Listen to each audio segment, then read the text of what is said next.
حماتي شافتني واقفة مع واحد تاني غير ابنها، كبرت الموضوع والحكاية ووصلت معايا للطلاق.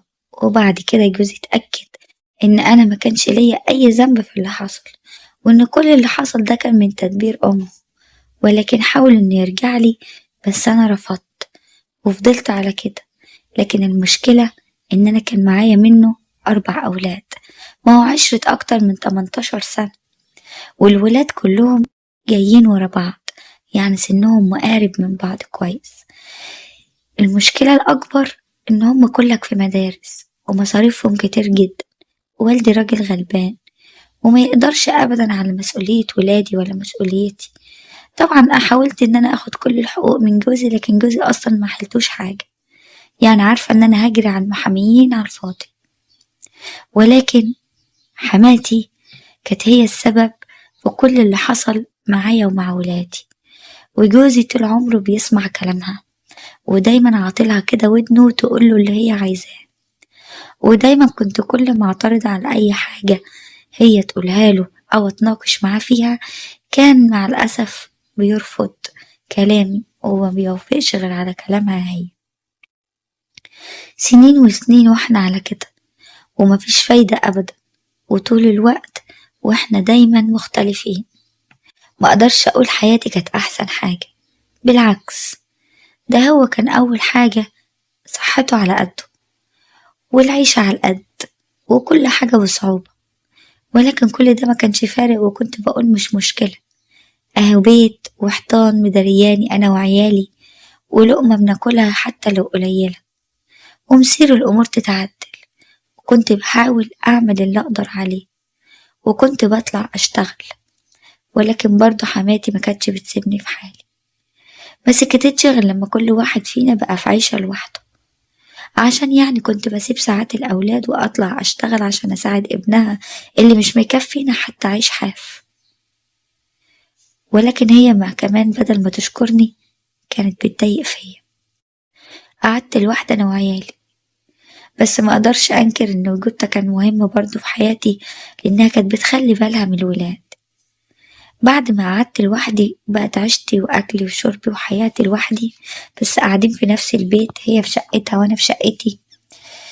ما بقتش عارفة أوفق بين الولاد والشغل، وبقيت طول الوقت قلقانة عليهم. لكن كنت بشتغل لحد ما ابني الصغير حصلت له مشكلة وهو بيلعب في الشارع، وجيت من هناك جري وابني متبهدل، وأخدته ورحت شفت له اللازم وكشفت عليه وجبت له أدوية. ومن بعدها جوزي قرر وحلف عليا إن أنا مخرجش وأسيب الولاد. ما هو أنا ما كنتش بروح يعني أشقى وأتبهدل كده عشان أنا حابة أتبهدل، بالعكس، أنا كنت بروح وبتعب وبعرق وبشقى عشان أجيب لولادي اللي هما محتاجينه، لأن ظروف الحياة صعبة، وهو كمان الدخل بتاعه مش بيكفي حاجة، أكل وشرب ولبس وأدوية ومصاريف مدارس ودروس، حاجة صعبة يعني. المهم قعدت في البيت عشان خاطر ولادي، ما أنا قلت أكيد يعني الشغل هيضيعهم برضو عشان مفيش حد يخلي باله منهم. الأم ست كبيرة أوي في السن اللي هي أمي، غير إن أنا بيني وبينهم مسافة طويلة جدا، مش أقل من ساعة إلا ربع ساعة. ده غير كمان إن هي مش هتقدر تعول ولادي، ومش هقدر على كده أبقى قايمة الصبح رايحة الشغل والولاد رايحين الدراسة ولا يروحوا عندها بعد ما ييجوا، ولا أعمل إيه. ما كانش ينفع خالص إن ولادي يروحوا عند أمي، وقررت إن أنا أقعد بولادي.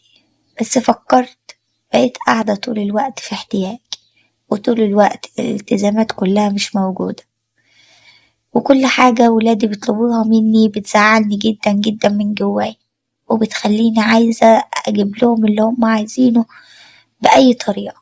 والحاجة الوحيدة اللي كنت بقدمها طول الوقت عشان أقدر أكفي ولادي هي صحتي، لأني ما كنتش أملك غيرها.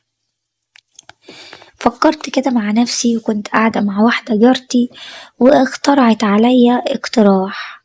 قالت لي ايه رأيك الأوضة اللي تحت في الشقة اللي على الشارع بتاعت حماتك اللي في الدور الأرضي، قال لي جوزك يكلمها وتاخديها منها وتفتحيها محل خضروات وفواكه ماشي، ويعني تجيبي شوية بسكوتات وشيبسات وحاجات ساقعة للولاد، وكلنا هنا في الشارع هناخد منك احتياجاتنا، وإن شاء الله ربنا يكرمك. وحاولي ويمكن المشروع ينجح، مش هتخسري حاجة. حاولي تبدأي بحاجات بسيطة وشوفي كده الجو وميتك هتبقى ايه. يعني أمورك حلوة، ممكن المشروع يغطي نفسه ويقضيكي في روحه، مثلا حاجة تساعدي بيها ولادك ولا لأ. عملت كده فعلا، وبدأت إن أنا أتكلم مع جوزي في الموضوع. هو كان في الأول مش مقتنع، بس أنا بعد ما اتكلمت معاه وأقنعته بالفكرة وافق. فطبعا هو عارف مفاتيح مامته ايه، نزل واتعامل معاها بطريقته ونجح فعلا، لأن هو قال لها إن هو اللي هيفتح المشروع مش أنا. وفعلا قدر إن هو ياخد الأوضة اللي على الشارع. ومن بعدها بدأنا إن احنا نشتغل بقى، وضبط المحل وأنا اللي نزلت وضبطه بإيدي. فتحنا باب منه للشارع ووضبناه وعملنا محل، باب للمحل حلو قوي وأمان. وكمان بدأنا إن احنا نبيضه وننضفه، كان هو بيروح شغله وكنت بنزل أنا أشتغل فيه. في الأول هي كانت ساكتة ومتقبلة الموضوع على أساس إن هو اللي هيقعد في المكان، بس طبعا بعد كده بدأت إن أنا أتعامل في الوكالة مع ناس عشان تجيب لي الخضروات والفواكه، لأن أنا بادئة المشروع بتاعي من غير ولا مليم. وفعلا الأمور مشيت واتوفقت، وفي حد معرفة ضمني عند الناس دي، وقدرت أجيب بضاعة بالأجر الآجل يعني. ومش بس كده، قدرت كمان أتعرف على حد هنا كان مساعدني، جابلي الشيبسات والكاراتيهات والحاجات الساقعة والحاجات الحلوة أوي بتاعت العيال اللي بيحبوها. وجبت تلاجة كده كانت مستعملة من عند شخص برضه معرفة، فرحنا وقدرت أكون الدكان. قعدت حوالي شهر أرتب في الدنيا، وما اكتفيتش بكده، كمان حاولت إن أنا أجيب ملابس. ولكن في كل الأماكن اللي أنا بحاول فيها دي جوزي ملوش أي علاقة خالص، وفي نفس الوقت أنا بحاول إن أنا أظبط الدنيا. وعملت الافتتاح، وفعلا فتحنا المكان الصغير بتاعنا، وكل الناس كانت بتحبني وكانت فرحانة لي جدا. وكانت الصدمة بقى لحماتي إن جوزي صبح تاني يوم راح الشغل، وأنا قمت من بدري فتحت المحل. لقيتها طالعة بتقولي أمال فين عبده؟ قلت لها عبده نزل راح الشغل، بيحاول بس لسه على آخر الشهر ياخد المبلغ الشغل بتاعه عشان ما يضيعش عليه شقاه، وبعد كده هو موجود وأنا معاه بساعده وبزق وياه. وحاولت أتودد لها وأتعامل معاها حلو جدا، وكانت أي حاجة بتعوزها كنت بديها لها ومن غير فلوس كمان. ولكن هي اللي ست طول عمرها مش كويسة. بدأت الأمور تمشي واحدة واحدة، يعني اللي كانت عايزة حاجة لحد آخر الأسبوع كنت بديها كل احتياجاتها، اللي كان عايز لآخر الشهر كنت بديله كل احتياجاته. ملابس كنت بطلعها بالقسط المرتاح مثلا على قسطين 3. الشيبسيهات والكاراتيهات، وعملت كراسة كبيرة. كنت متعلمة صحيح، علامي كان متوسط، ولكن كنت بعرف أحسب كويس جدا وأعرف أرتب كل حاجة. وفعلا كنت عاملة كراسة كبيرة جدا بأسامي الأشخاص، وكل اللي بيحتاج حاجة ما كنتش بزعله أبدا. وفعلا الدنيا مشيت والناس كانت بتصدق معايا وكانوا مقدرين ظروفي. وبدأت من أول شهر أموري تقف على رجليها شوية، يعني بدأت أودي للناس اللي أنا كنت جايبة منهم البضاعة بالآجل، يعني الخضروات والفاكهة والحاجات اللي أنا كنت جايباها الملابس جزء من المبلغ. صحيح ما تبقاش لنا احنا حاجة قد كده، لكن كفاية إن كانوا لما ولادي بيعوزوا أي حاجة كانوا بيلاقوها من احتياجات البيت. وكمان الملابس وكل الحاجات دي كنت بطلع لهم برضه. المهم الدنيا مشيت معايا كده أول شهر. تاني شهر بقى لقت جوزي ما عادش في المحل. تقعد وتسكت وتريح نفسها أبدا، حاولت تتكلم معاه وبعين قد كده قالت له لو مش هتقعد في المحل وتشوف اللي انت قلتلي عليه بتشتغل بدل بهدلتك عند الناس، أنا هاخد الأوضة بتاعتي. وبكل سهولة عايزة تضيع كل التعب والمجهود اللي احنا تعبناه. طبعا وقفت واتكلمت معاها وقلت لها ما ينفعش لان احنا علينا فلوس كتير للناس، وبدأت تتطقص وتتكلم مع جوزي اكتر وتتودد له اكتر لما عرفت ان انا اللي ماضية عند الناس على الورق، وفي نفس الوقت انا اللي متصدرة في كل حاجة، وعرفت كمان ان انا اللي هقف في الشغل مش هو، وان انا اللي عايزة كده. من بعدها بقى كانت وقعاتي وقعة ما يعلم بيها الا ربنا، بدأت تضايقني وبدأت كل يوم تبدأ إن هي تعكر دمي، ومش عارفة أتعامل ومش عارفة أشتغل، أديلها حاجات مش نافع، أتكلم معاها بالحسنى مش نافع، أقنعها بالمنطق إن ولادها وأحفادها ولاد ابنها محتاجين حاجات وأنا بساعده مش نافع. كل حاجة كده بقت حاجة صعبة، وبقت واقفالي على باب البيت للي رايح وللي جاي. الموضوع ما كانش حلو خالص. جيت بعدها في يوم كنت نازلة كان بتاع الخضار، بعد كده بقى في حد معين يعني عنده مكنة بيروح يجيب الحاجة من الناس، بقيت أتعامل بالتليفون بعد ما بقى فيه مصداقية وكده بعد كام شهر، وبقى يجيب لي البضاعة لحد البيت وبنزل أستلمها منه. بس بتاع الخضار والفاكهة كان بيجي بدري، يعني كان بيجي من الوكالة والناس لسه نايمة، بس كان بيرن عليا كنت بنزل اخد منه الحاجة ادخلها المحل واقفل تاني. حماتي بقى معجبهاش اللي حصل، يعني ان انا نزلت وعشان حسبت الراجل على أجر التعب ان هو جاب لي الحاجة، وكان لسه الناس نايمة ساعة الفجرية، واخدت منه الحاجة ليه وليه ان انا عملت كده. بصيت لقيتها بتزعق بعلو صوتها فجأة مرة واحدة وبتقول يا ناس الحقوني، مرات ابني بتعمل حاجات مش مظبوطة، وبتتكلم كلام ما يصحش خالص. الناس اتلمت على صوتها وجوزي كمان نزل من غير أي تفاهم، من غير أي حاجة، بدافع عن نفسي ومش سامعني، بتكلم مش شايفني، ونزل فيا بقى معاملة وحشة وضرب وكده، والمشكلة كبرت جامد والناس كلها اتلمت علينا. طبعا من الوقت ده حسيت ان انا خلاص مبقاش ينفع عيشة مع الشخص ده بعد كل اللي حصل. كان مندفع ومتهور، وازاي انه يقدر ان هو يصدق عني كلمة زي دي بعد عشرة السنين دي كلها. ولادي كانوا بيعيطوا زعلانين، ولكن انا قوتهم وهديتهم واخدتهم ومشيت. في الوقت ده جيت قبل ما امشي كلمت حد من اخواتي، وجه جاب عربية كبيرة واخدت كل البضاعة اللي كانت موجودة في شقة الست ديت، لكن ما كانش بالساهل الموضوع ابدا، ولولا ان انا كان عليا فلوس بسببها كنت ممكن سبتها وما كنتش عايزة حاجة ولا بقيت خلاص باقية على حاجة.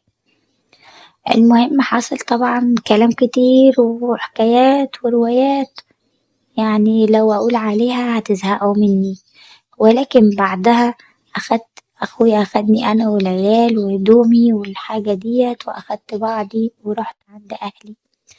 المشكلة إن العيشة عند أهلي على قد جدا جدا، وكل اللي عايشين فيهم أوضتين، وأنا معايا 4 ولاد، يعني المسؤولية صدقوني مش سهلة أبدا. المشكلة إن أنا حاولت إن أنا أرجع البضاعة والمبلغ اللي فاضل عليا، وفعلا ربنا هدالي كده الناس، والناس قدرت موقفي وقدرت إن أنا ألم أموري عشان يعني ما اتحبس عشان ولادي. بعدها بقيت قاعدة في البيت، نزلت على طول أدور على شغل عشان أقدر إن أنا أصرف على ولادي، لكن مدارسهم وقفت وحياتهم كلها وقفت، وبقيت مش عارفة أعمل إيه. لكن كانوا بيتبهدلوا خالص وهم رايحين الدراسة وراجعين، ده غير إنهم بيعوزوا مصاريف كتير جدا. استلفت من كل الناس اللي أعرفهم عشان أقدر أمشي ظروف ولادي، واللي كان بيروح يكلمه ويقول له ولادك عايزين مصاريف كان بيطرده، وما كانش بيتفاهم مع حد أبدا. الموقف صعب قد إيه لما تحس إنك بتدي كل حاجة في حياتك بقوتك وصحتك وتفكيرك وتركيزك، وإنك بتيجي على نفسك كست، وإنك مش بتفكري في أي حاجة غير إنك بس تساعدي ولادك والحاجات دي كلها، قد ايه بتحسي انك مظلومة، وقد ايه بتحسي احساس وحش جدا بيبقى مخليكي مكسورة ومقهورة من جواكي، ولكن برضه بتبقى مضطرة انك تكملي، وان اكيد ما عندكيش اي حل تاني. هتقولي لأ ما نفسيش، لأ نفسي ألبس، نفسي أتمكيج، نفسي أتفسح، نفسي أحب، نفسي أتحب، نفسي أعيش وأحس إن أنا ست، نفسي حاجات كتير أوي ومن أول لحظة بكلمكوا فيها، لكن مع الأسف مش بإيدي ومفيش حد يقدمها لي، فعشان كده ما عنديش أي حل تاني. طول عمري وأنا متربية على الصح والغلط واللي ينفع واللي ما ينفعش والمسؤولية وإيه اللي هنعمل وإيه اللي ما يتعملش، وكل الحاجات دي زي ما حلوة في حياة الشخص بتبقى وحشة. هتقولي لي يعني الاستهتار هو اللي حلو؟ هقول لكم لأ، بس على الأقل الشخص بينفس عن نفسه، بيحاول إن هو يعيش حتى لو هو كان بيعيش غلط. أنا عارفة إن الكلام ده كله اللي أنا بقوله ده مش مظبوط، بس أنا بقوله من كتر ضيقتي ومن كتر اللي حصل. بعدها جيت قررت إن أنا أنزل أدور على شغل، رجليا بقت آجي من برا من كتر المشي واللف والضيقة والزهق، بصوا مش قادرة أقف عليها.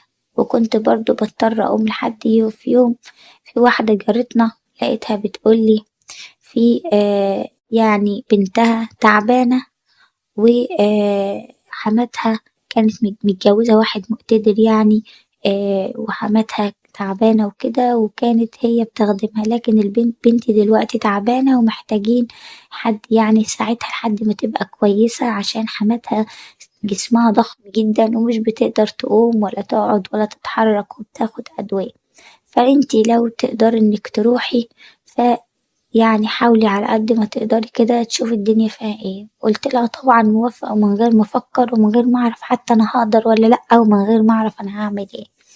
وفعلا هو ده اللي حصل. رحت تاني يوم، رحت عشان اشوف الشغل. اول ما دخلت المكان عز ما كنتش اتخيل ابدا ان بنتها عايشة فيه وعمرها ما جابت سيرة عنه. اتفاجئت بشكل كل حاجة حواليا، والراجل اللي هي متجوزاه كبير في السن، يعني عنده زي 55 60 سنة، والبنت كانت صغيرة حوالي 25 سنة. وهو ده طبعا احنا عمرنا لا شفنا جوزها ولا عمره جه هناك ولا أي حاجة. هم خدوا العفش والحاجة بتاعتها اللي هي جايباها الجديدة، وقالوا إن هي هتطلع على شقتها على طول عشان جوزها مسافر، وهو بعت توكيل لوالدته وكتبنا الكتاب وما كانش فيه فرح ولا أي حاجة. يعني احنا لحد دلوقتي بقالنا أكتر من 5 6 سنين إن عارفين إن هي متجوزة، لكن عمرنا ما شفنا جوزها ولا جت بيه هناك المكان أبدا ولا بتيجي غير خفيف خالص. الصراحة كنت منبهرة جدا بكل حاجة حواليا، ولما شفت جوزها كمان اتصدمت واتوهمت، لكن أكدت عليا إن مفيش حد يعرف حاجة، وإن هي جت يعني كده عشان الظروف، لأن أي واحدة بتيجي مش بتقدر تكمل وبتمشي. قلت يا رب كده تقويني علشان أقدر إن أنا آه، أخدم الست دي عشان خاطر ولادي. وطبعا كنت بقعد أتكلم معاها، ويعني بتسألني ايه ظروفك وايه حالك، لأن باين عليكي تعبانة ومهمومة جدا. كنت بحكي لها على كل حاجة وقلت لها على قصة حياتي كلها. الصراحة الست كانت بتعاملني حلو جدا، بس بدأت مرات ابنها تغير مني لأن هي كانت بتعاملني كويس، ده غير إن هي كانت كل يوم وأنا ماشية تطلع فلوس كتير أوي تديني. كنت مبسوطة وقلت أكيد ده رزق ولادي، كنت بجيب لهم كل ما هم يحتاجوه وما قصرتش معاهم في حاجة، وكنت مبسوطة مع إني كنت بتعب جدا جدا، لأن كانوا بيخلوني أوضب شغل البيت وبعمل الأكل وبقومها وبقعدها وبديها أدويتها، كنت ببذل مجهود قوي جدا. كنت بروح تعبانة ومرهقة وحرفيا حاسة إني بموت، لكن كنت بقول مش مشكلة عشان خاطر ولادي. وفي يوم طبعا صممت إن أنا أقعد هناك لأن هي كانت مسافرة عشان عند مامتها يعني، وأنا لازم أبات معاهم في الشقة. وفعلا لما أنا قعدت معاها ووافقت وهي راحت عند مامتها في اليوم ده، أنا كنت من كتر التعب والمجهود نايمة مش قادرة مش حاسة بنفسي. وحصل طبعا إن ابنها دخل عندي عشان يصحيني عشان هي كانت جاي ميعاد الدوا بتاعها، لكن أنا كنت نايمة مرهقة جدًا مش حاسة بالدنيا واخدة راحتي خالص، وساعتها طبعًا حصل معايا اللي ما كنتش أتوقعه منه، طبعًا ده شيء مضايقني جدًا من ساعتها ومخليني مش عايزة أروح الشغل، عارض عليا الجواز بس قالي مش هينفع يعني حد يعرف، وطبعًا هو ما بيجيبش أولاد. ومن ساعتها وأنا قعدت في البيت مع ولادي ومش عارفة أعمل إيه وخايفة إن أنا أعمل الخطوة دي مقدرش إن أنا أواجه الموقف بالذات إن أنا لسه على ذمة شخص تاني ومخلصتش منه، الموضوع كله صعب معايا، كنت بقول يمكن جوزي يرجعني والأمور بينا تتصلح ولكن هو لحد دلوقتي مسألش فيا لا أنا ولا ولاده. وكمان بعد اللي حصل معايا ده مبقتش قادرة أروح المكان ده تاني، وبجد مش عارفة أعمل إيه كل حاجة في دماغي ملخبطة وكل حاجة مخلياني مش مبسوطة في نفس الوقت زعلانة جدًا من الظروف اللي حطتني في موقف زي ده، بجد ساعات كتير الشخص مبيبقاش بإيده أي حاجة غير إنه يصبر ويتحمل لكن ليه قوة تحمل، هي دي